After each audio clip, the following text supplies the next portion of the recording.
This is, of course, the name of the podcast that I started about 2 years ago with Aaron. The name Hell Money is a very strange name. I do not think that most people know what it means. Hell Money is actually a mistranslation of the phrase Ming Chao, which is a form of paper money. It looks like this. So you've probably had the experience, I mean, if you're Chinese, you know this, but if you're not Chinese, but you live in a place with a Chinese population, you probably remember being a little kid, going to a Chinese restaurant for the first time, and seeing in a corner somewhere a little altar, usually like orange and red, at which there are offerings for one's ancestors. Maybe an orange and some incense, but another common form of offering to ancestors is called hell money. This is a mistranslation. It's very mysterious that it says hell, but it's actually money for the underworld. So I remember seeing this for the first time when I was a kid, probably when I was in San Francisco, Chinatown. And it's such a mysterious, strange artifact from another world. And the meaning is kind of a bit ambiguous. There's kind of two interpretations of the meaning of hell money, which is why we named the podcast that. So the first interpretation is that fiat is hell money. And it kind of is. Fiat currency is money that is printed by devils in such quantity that it is only fit to be burned. So that's one interpretation of hell money. But of course, the word hell and hell money is a mistranslation. It's more like the underworld, or any sort of heaven, hell, and beyond. And so the other interpretation is that Bitcoin is hell money, which I like, the idea that there's a money which is so powerful that it is the currency of the living and the dead and the deities. And so I think this is the real, sort of meaning of hell money. And so why build on Bitcoin? It's really about resistance and the long game. When I got into Bitcoin in 2013, I expected that it would pretty much immediately be shut down. I thought that at any point, the government would step in and try to destroy Bitcoin. And in fact, there are two examples of private monies that the government destroyed before Bitcoin that I was sort of basing my expectations on. One was Liberty Reserve, and the other one was e-gold.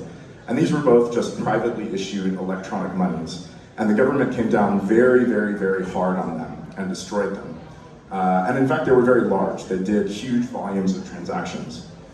So in the last 11 years, since 2013, we've had a really surprising lack of action by the government. I mean, aside from China banning Bitcoin, 10, 20 times, I don't know how many times it's been, and unfavorable tax treatment in the United States, and some weird, little regulations here and there really hasn't been real attacks against Bitcoin or cryptocurrency by the government. However, I think we need to remember that that is a possibility, and even though things have been good, there is no guarantee that they will not, that they will stay good in the future. Imagine a world where the government isn't just sort of mildly unpleasant to Bitcoin and cryptocurrencies. Imagine a world where it actively tries to attack it. And this is the reason that I build on Bitcoin, because in that world where the government actively attacks Bitcoin and cryptocurrency, I think that Bitcoin is the only technology, the only platform that can credibly resist government attack. So yeah, the competition, there's a lot of other chains out there, there's a lot of other protocols, and they have a lot of money, but that is their only advantage, right? They are wealthy, but they are weak. In particular, they're just mountains and mountains of crazy, weird complexity, crazy, weird assumptions, incredible centralization, and in some future, a much more hostile future, they will not survive. They will be absolutely destroyed or co-opted, which is even worse. They will become tools of the state to regulate and to censor. Yep, so I have some advice for anybody who wants to build on Bitcoin, or in fact, who wants to build anything. I think it is the absolute most important advice that there is, which is keep it simple. I was talking to a friend of mine a little while ago. We've known each other for maybe 20 years at this point, and we were talking about what the best developers that we knew had in common. And the common thread was always that they were very simple and they were very practical. Complexity absolutely kills, and Ordinals, inscriptions, and runes are very simple, but even places where there's complexity there, we try to keep it simple, but things always wind up biting you in the ass, and complexity is something that will always bite you in the ass. So make sure that you keep things as simple as you possibly can. Let's see, so if you want to build on Bitcoin, one problem that makes building on Bitcoin hard is that when you build for other chains, you have a high-level idea of what you want to do, and usually you can just sort of make that idea work as you envision it on that chain. You have the idea, you implement it, and then you ship it. And the chain just sort of executes whatever logic, whatever idea that you have. Bitcoin is a little bit different. When you build for Bitcoin, you have to adapt your idea to Bitcoin. So instead of having a very specific design in mind, it's better to have a high-level goal and then think about how you can create a design and adapt it to Bitcoin instead of the other way around. So you have to adapt yourself to Bitcoin. Bitcoin will not adapt to you. So yeah, Ordinals and inscriptions and runes, why are they successful? As far as I can tell, I think the real answer is that they're the simplest possible idea that could work, right? When I launched inscriptions, before I launched inscriptions, there were other projects that had a huge head start. The two that come to mind are Taproot Assets and the RGB protocol. And these are both projects that I have a lot of respect for. They're very smart, but they don't have this relentless commitment to simplicity. So they were launched, or announced at least, and working on it for a long time. And I came up with inscriptions and I thought, well, they're probably gonna beat me to it, They're gonna come out, they're gonna get super popular, I'm gonna announce whatever, and nobody's gonna wanna use it. But because everything that they did was incredibly complicated, they still haven't gotten a huge amount of adoption, and in the case of RGB, it still hasn't launched.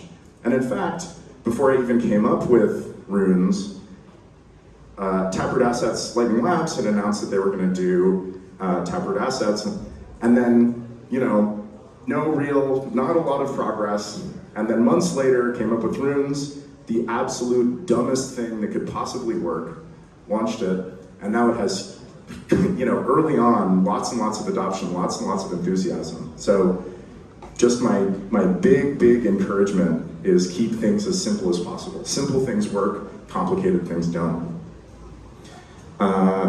And yeah, the other thing that I would encourage you is that don't think about Ordinals, inscriptions, and runes ecosystem as being a technology ecosystem. I think it's very tempting to think about it as like some kind of future of finance, gonna change, it's gonna give people in Africa bank accounts or whatever, it's gonna revolutionize capital markets. If those things happen, to be clear, I would be very, very happy. But I think the reality is what the technology is good for is a kind of social gambling and entertainment industry. And I think that if you think about it that way, you'll be able to be more honest with yourself, more honest with the people you work with, and you won't have to compromise your ideals and your principles to be successful. You just say, yeah, this is a gambling and entertainment industry. What's more centralized than Las Vegas, right? It'd be great if there was a decentralized alternative to Las Vegas that was transparent and all the degens could be happy and the house edge could be as low as possible. I think that would be great. I don't know what it would be, but I think the real gambling capital of the world is Macau. So I think that there should be some kind of like runes, ordinals, inscriptions thing happening in Macau. I don't know what it is, right? So anyways, yeah, I just wanted to say that this is a very option for you, which is very honest and very realistic, and you don't need to hide what you're doing. Just remember, you're building a social gambling and entertainment product and trying to bring your users the best possible, fairest, most fun social gambling and entertainment products. So yeah, I think of it as kind of like an intergalactic casino.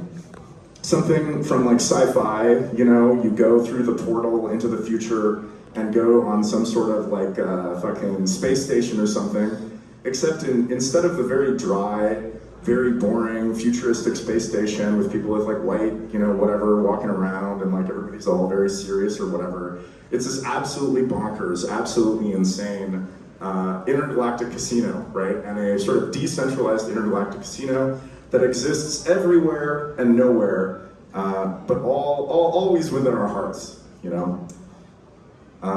Yeah, and so the final thing that I have to say, and I just want to keep it very simple, is that really now it's all in your hands. So me as the protocol developer, all I can really do is put out ideas as a foundation for other people to build on. As far as future, upgrades to runes and inscriptions and ordinals, they're, small things that we have ideas about. And in fact, you can see all of the ideas that we have and that we talk about on GitHub. We work in the open. When I have an idea, I write it up in a GitHub issue, so it's all in the open. You can see everything. All the alpha is on GitHub, so it's all there. But ultimately, I think the big, development that's going to happen is not going to come from me. It's going to come from people in this room who are builders, who build things on top of ordinals, inscriptions, and runes. And, I guess I'll add to this, ordinals, inscriptions, and runes, that's the intergalactic casino.